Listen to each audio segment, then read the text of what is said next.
A lot of events going on, obviously, with we got women's basketball and men's basketball, as everybody knows, but on the road and underway right now is also men's and women's track and field indoor.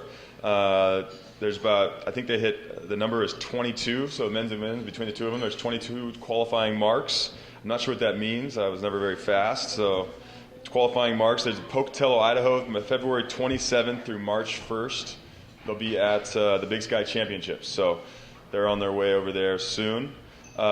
Women's golf, I don't know if you guys saw that. They're picked first again this year in the preseason poll. They're going to get started soon. They go down to UC Irvine on February 24th, so it's coming up week, and they'll start their spring season.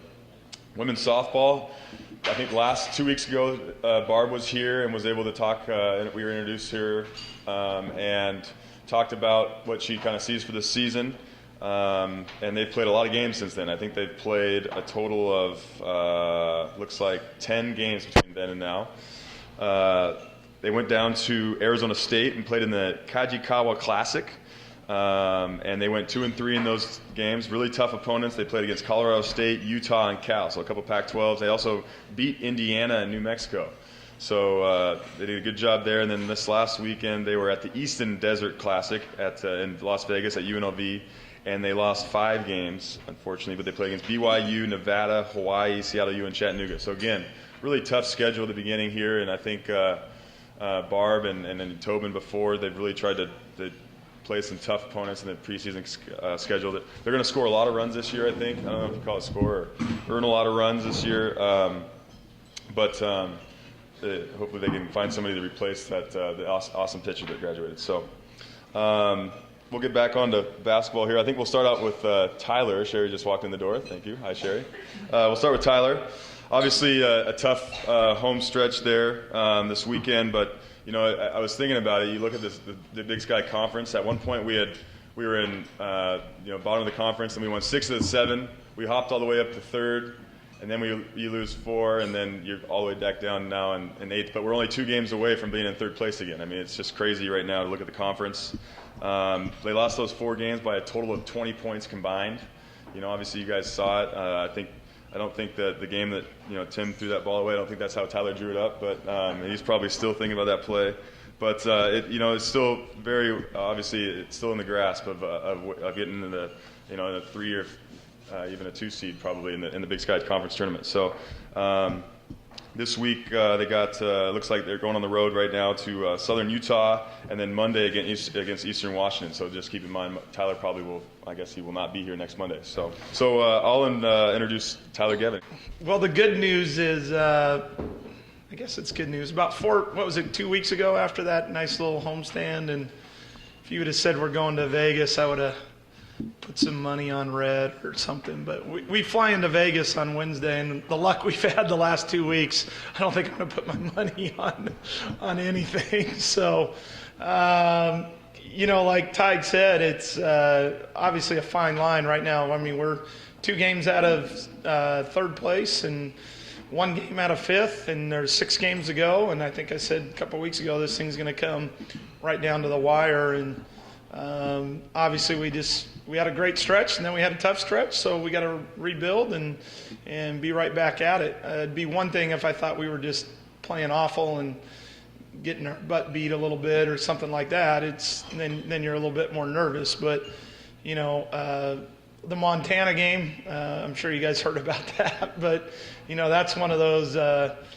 We just if the red light was working and the video equipment was working and whatever, maybe we win that game. But so that was like kind of stick a knife in me on that one after that game. And unfortunately I think it kind of carried over to the Montana State game a little bit, and we got off to a bad start, but we still had our chances in that. We were up 8 with 10 minutes to go, and kind of even in the Montana game we had a couple possessions from the defensive standpoint that if we just would have got a rebound or made the appropriate stop or made a free throw, then there was 9 or 10 different ways to win that game. So it really shouldn't have come down to the last play of the game, unfortunately. But kind of the same thing in Montana State. We're up 8, 10 minutes to go, and we just don't put them away. And end up losing that one, in the last possession.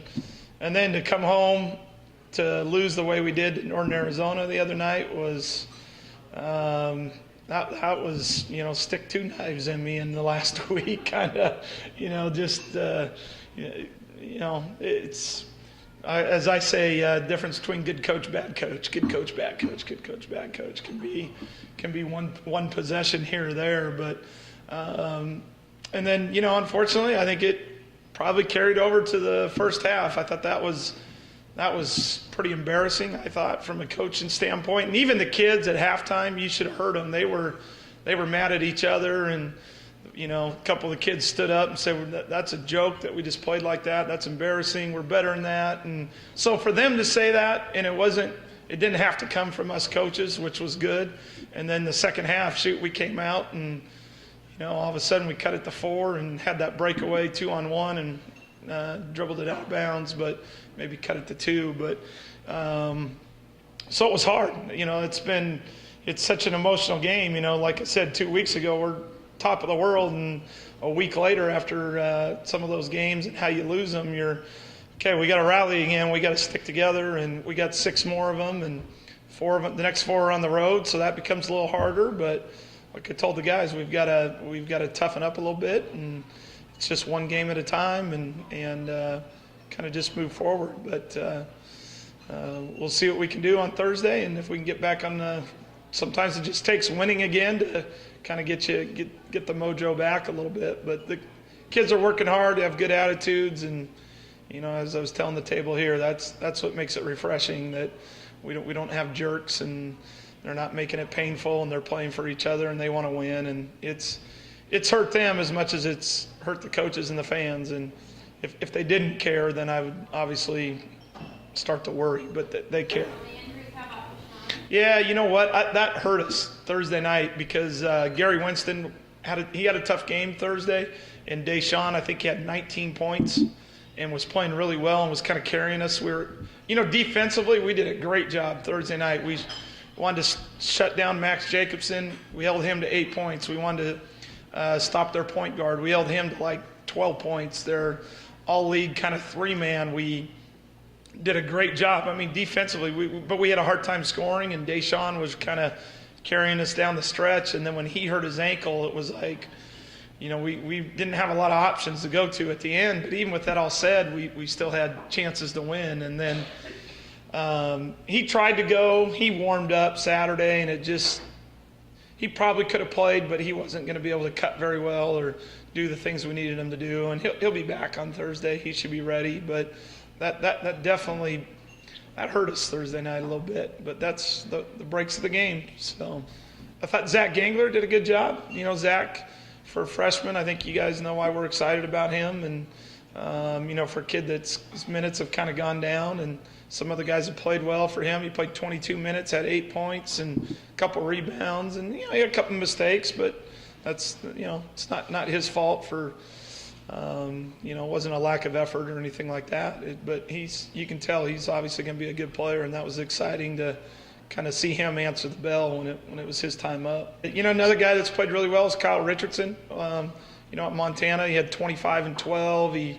At Montana State, he had a double-double. The other night, he had, I think it was 11 and 9 against Northern Arizona, and he's doing a phenomenal job. So we're getting good production out of him, which is really exciting. So, we're going to need him down the stretch a little bit, and everybody's just got to step it up a little bit more and kind of make a few more plays here and there. It's not a dramatic change, and that's the good thing. We just got to stick with what we're doing and just kind of just do it a little bit better, really. The other kid I love. And if you always talk about who I'm gonna go to war with, or man, Marcus Hall. I love Marcus. He, the other night he's guarding Max Jacobson, and you said it, Bob. We give up a lot of height, and that's something that's our weakness. But the other night he's guarding Max Jacobson at 6'8" and competes with him. And then the next night we say, well, now you got to go guard their point guard, and this night you need to do that. And the kid doesn't say a word. He's a competitor. He wants to win. He wants to compete. And he's been really fun to coach. And when you got guys like that care about the team. And which is hard to find sometimes, I think, because he's played and coached and definitely makes a difference. Oh. Yeah, I think that's been the hard part for these guys, and I want it so bad for them because they've really, we've kind of gone through some adversity with, losing Aaron and doing that, and it's hurt us at times, but the kids have really responded to it, and they've played hard, and they're doing the right things, and you just want to see them kind of get over those 1 or 2 point humps to get into it. Because like we said, you get into the tournament, and there really isn't any difference between any of the teams in our league. So if you just get in, then it's a new season. Everybody's 0-0, neutral court, and a lot of things could happen. So because we played well at times. So just a couple things to follow up on. Like I said, they got a 4-game road trip. So they got Southern Utah, Eastern Washington, North Dakota, and Northern Colorado. The good thing is those are all teams we've beaten this year. So that's exciting. Now, I don't know if this stat has been told to this group before, but I believe this is true. It might have changed, but the Big Sky Conference is ranked number 1 as far as the home team wins more in the Big Sky Conference than any other conference in the country, Division I conference. I don't know if that's still true, but that's kind of, I don't know how many conferences there are, 35, 40, something like that? 32, yeah. So that's pretty, it's kind of a cool stat. We move on to women's basketball. As Sherri would tell you, I think it was a tough stretch, but there's a couple of glimpses. I was thinking about it a couple of years ago when Sherri and I are pretty close friends, and so she was telling me about when she was recruiting Kate Lands and Angela Misa, and they were so excited to have them come in, and then have them injured last year, and now losing Angela again this year. I think I bet she's frustrated, but I bet it's not exactly obviously what we had planned for Angela, and you look at the score, and it kind of like Tyler, having to play small and get defensive stops is not as easy. But really tough game on Saturday with Sacramento State. Almost came back and won that one. The kind of the bright spot for the last couple of games has been Emily Easom, averaging over 20 points over the last 3 games. So it's great to see that somebody young, and I'd say that she's probably one of the better leaders on the team, and it's really cool when you see her win, because she gets so fired up, and she's she pumps her chest, and so it's really fun to see her do well, and so their next 4 games, we have Southern Utah on Saturday. We have no Thursday game this week, so 2 p.m. This one's a game that's going to be another sellout by Washington Trust Bank is helping with that one. It's going to be our version of a cancer awareness game, so wear pink, I believe. And then Monday, the Dam Cup versus Eastern Washington. We've already wrapped that up, so they'll be handing it over. I'm sure we'll have some sort of announcement for that. The next Thursday, the biggest game of the year for TIG, the Seattle Seagulls are coming into town, rescheduled for Thursday, February 27th versus North Dakota. And then Saturday, March 1st, Northern Colorado, the Seattle Seagulls will be back again, and that's also, we're going to have a bunch of women's basketball alumni game in attendance, so that'll be fun as well. So I'll ask Sherri to come up and say a few words. So you're talking about the conference and how it's difficult, which it is. I think a lot has to do with the travel, the way the Big Sky travel is. In fact, down at Sac State, we didn't even get in. We went from one nice weather city, Phoenix. We fly out of Phoenix to another nice weather, Sacramento State, which you think, okay, we're good, we're all clear. And we had a mechanical issue with our plane.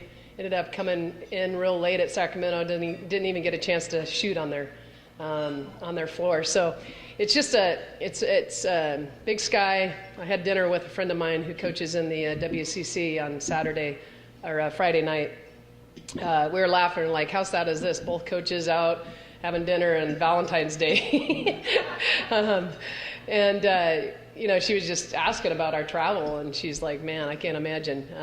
We go in and we fly into usually one place and just drive in between the places. So it's difficult, but it's something you have to do, and you just, things you can't control, you don't focus on. Things you can, you do. I do. One thing we can't focus on is our flights, and Terry Mariani's not here, but it is the year of the tough flights of let's just say, we really appreciate our pilots. They've gotten us in safely, because I have never experienced in 1 year, the worst flights of my life. And each time we have a flight, I keep thinking, all right, this is the worst one I've ever been on. I mean, we came down in Flagstaff. We flew in from Phoenix to Flagstaff. First time we ever did that. We start to come down, and it's just like this. And the pilot just goes right back up. And he says, let's try this again. So it's been almost every flight that we've had this year has been like that. It's been amazing. Last time we spoke, we were getting ready to head into Montana's, and I really felt like our game against Montana was one of the best games I've seen for 20 minutes. Those girls came out. We put in a new offense to really kind of taking a look at what we have and with the injuries and so forth, and doing a little small ball. And so we put a new offense in. I thought the girls really moved the ball well. We had great assists. That weekend we had over 20 assists in both games, so it was really good to see those kids moving the ball very well. I thought our defense was really good. We're up at half, and Montana goes to zone, and then all of a sudden our movement stopped, and it was just unfortunate because I really feel like that was a game that we should have won just by pure effort and what the girls did. But held them in the 60s, which was really good. And then turned around against Montana State, which is a team that just knocked off the #1 team in the conference the other night. They knocked off North Dakota, and we turned around and played Montana State and just made them look silly. I just felt like our defense was really good. We played really well, and then offensively we played well. And it was the first time I've seen our team come out and jump on somebody and have a lead, and then just finish it. And like any good team, you're going to make a run. And we've had that happen to us many times this year where we got down and then make a run. But when you get down by a large margin, which we did against them, I think they were down by 24 at one time, Montana State. And if you get down that much, it's really hard to come back. But if you keep it within maybe 15, you have a chance at it. So I just was really proud of the young ladies to come out with that win, and it was a must-win at home to play, Montana, who's I didn't look at the standings today, but I think they're either got to be 1 or 2, and then to beat Montana State.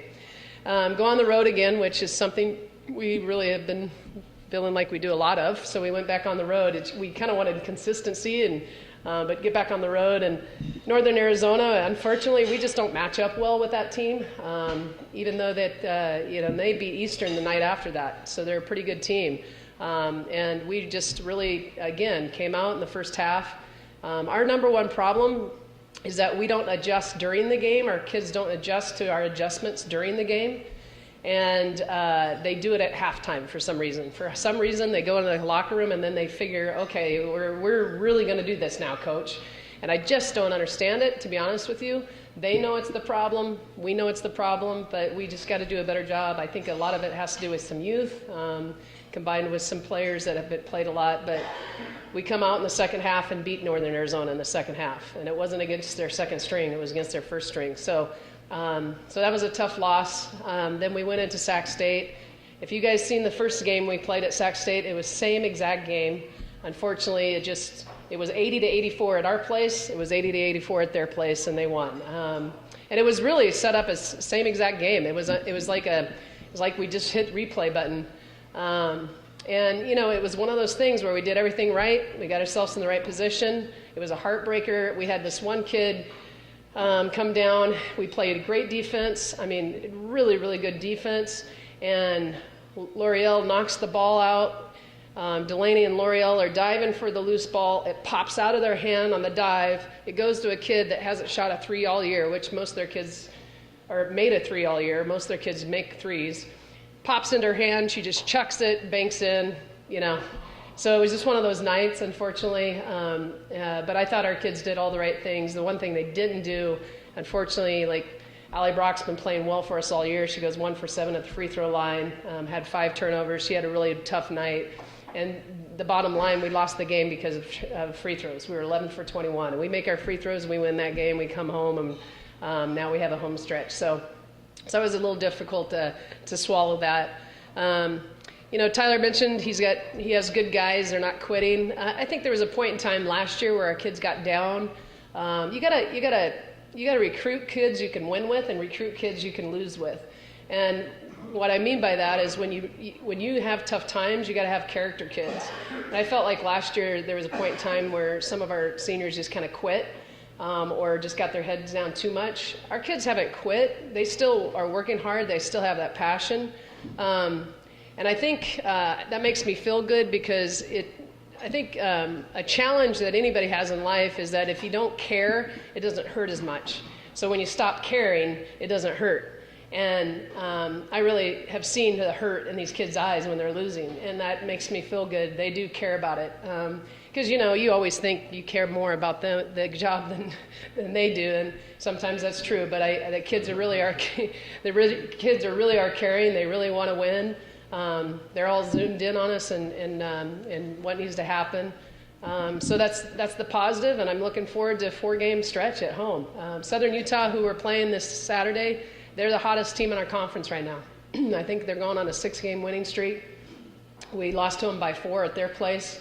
So it gives us hope that we're going to be able to do it here.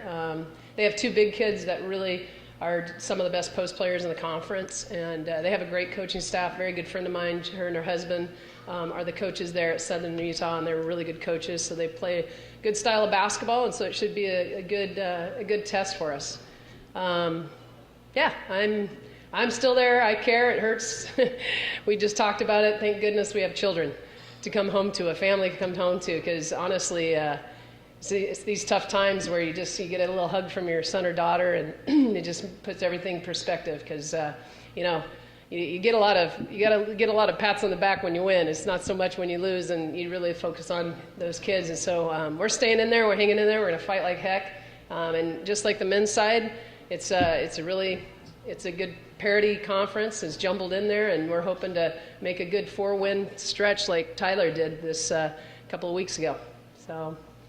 And as far as recruiting, you asked a question on this men's side for recruiting, Bob. On the women's side, we signed 2 post players, good tall kids, and they're having great seasons. One kid out of Gillette, she's a foreigner, she's from New Zealand, and she's almost averaging a triple-double, and she plays in a very, very competitive conference. Very skilled and very smart, and she has good hands and good height, and she's going to be an instant help for us. And then another kid out of Hermiston that we signed, big kid, 6'3", she's having a good senior season as well. We have another commitment that we can't talk about, but she's a very, very, very athletic 4-position person. She'll commit to us in April, or sign in April. And then we are probably going to sign 2 athletic guards that we are on. In fact, I'm leaving tomorrow to go on a 2-day road trip. I think it's going to be a blessing for my kids to have somebody else coach them for 2 days and get some recruiting out of the way. So, but that's where we're at recruiting wise. I'm looking forward to it. I think the Emily Eastham, and L'Oreal, these are kids that really want to win, and Emily's just stepping up. Lauren Holt had an 18-point performance the other night. Delaney Perry is our point guard, and she's doing an excellent job, and she's getting better and better. So I think our youth is definitely taking a step forward, and if we add some big kids to our mix next year, looking forward, we obviously are looking now, but looking in the future too, those kids are really going to help us. Kate's, obviously she had a hiccup in the middle of the year, made a poor choice leadership-wise, and one that didn't fly with me too well. But we've had to put her in a position to, a different position. I don't feel like she should run the point, so we put her in the guard, and she's actually, I told her, I said, you need to rebound, you need to play some defense. Those are the 2 things you can bring each game, and hopefully offensively will come along. So she's been real positive. She's not being negative. She knows she made her mistake, and is doing everything she can. She probably comes to my office 2 or 3 times a week just to touch base, coach, what can I do? Give me my role and that sort of thing. So that's good news on that end, but that definitely was a disappointment. And I think that came down to her decision, just came down to frustration. Lost her best friend, to a blown ACL, and was thinking that she's going to have to take the weight of the world on her shoulders, and she just kind of makes some poor choices. And it's not one person that wins game; it's all of us. So. Yes, thanks for asking. She just had it. She had it the other day, and there was a lot more damage in there than we thought, unfortunately. So they let's just say the plumber came and fixed a lot of pipes in there. It wasn't just the ACL, it was a lot of stuff. So she's in a lot of pain. She didn't even make it to practice today because a lot of times she'll sit on the sidelines. She's always our energy bug, even on the sidelines. Yeah. You know who the other cheerleader is Ani Evanescen. She's still trying to get her feet under her as far as learning the system, but man, that kid's positive, and she actually had a really good weekend this weekend. So she's kind of our Angela as far as just always being positive and talking. But keep Angela in your prayers and thoughts because she's going through a lot of pain right now. So it's not fun. Yeah. She sent me a text. I text her on the road, and she's like, I go, "How you doing, Ann?" She goes, "This sucks, coach." It hurts. And I said, "Yeah, it's not fun to be injured and be back home, but also be hurting so much." So.